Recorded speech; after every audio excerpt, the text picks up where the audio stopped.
காலையில எழுந்திரிச்சோன்னா tea, coffee குடிக்க வேண்டாம். அது ரொம்ப மோசம் அப்படின்னு எல்லாரும் சொல்றாங்க. ஆனா, அதுக்கு பதிலா காலையில வெறும் வயித்துல என்ன சாப்பிடணும் அப்படிங்கிறத நான் சொல்றேன். இந்த 3 விஷயத்துல உங்களுக்கு எது செட் ஆகுதோ அத கண்டிப்பா சாப்பிடுங்க. காலைல எழுந்திரிச்சோன்னா உங்களுக்கு ரொம்ப தலைவலியா இருக்கு, உடம்பு ரொம்ப சோர்வா இருக்கு அப்படின்னா, ஒரு கிளாஸ் வெதுவெதுப்பான தண்ணீல ஒரு ஸ்பூன் தேன் மிக்ஸ் பண்ணி குடிங்க. இத சாப்பிட்டா கண்டிப்பா வெயிட் லாஸ் ஆகும்னு நான் சொல்ல மாட்டேன்.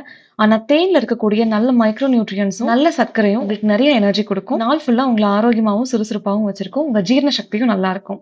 2வது விஷயம், ஊற வச்ச 4, 5 பாதாம தோல உரிச்சுட்டு சாப்பிடுங்க. முக்கியமா நீங்க காலையில எக்சர்சைஸ் பண்றீங்க, வொர்க் அவுட் பண்றீங்க, யோகா பண்றீங்க அப்படின்னா, இந்த பாதாம சாப்பிட்டுட்டு அதுக்கப்புறம் ஸ்டார்ட் பண்ணுங்க. இதுல நெறைய மெக்னீசியம் இருக்கு, புரோட்டீன் இருக்கு, ஃபைபர் இருக்கு. உங்க எலும்புகளையும், தசைகளையும் ஸ்ட்ராங் ஆக்கும். 3வது விஷயம், ஏதாச்சும் ஒரு பழம் சாப்பிடுங்க. முக்கியமா பப்பாளி கொஞ்சம் சாப்பிடுங்க. பப்பாளி ஏன் சொல்றேன்னா, காலையில டைம்ல மலச்சிக்கல், வயிறு உப்புசமா இருக்கிறது, இந்த மாரி பிரச்சனைகள்லாம் இருந்ததுன்னா, கொஞ்சோண்டு பப்பாளி பழம் சாப்பிடுங்க.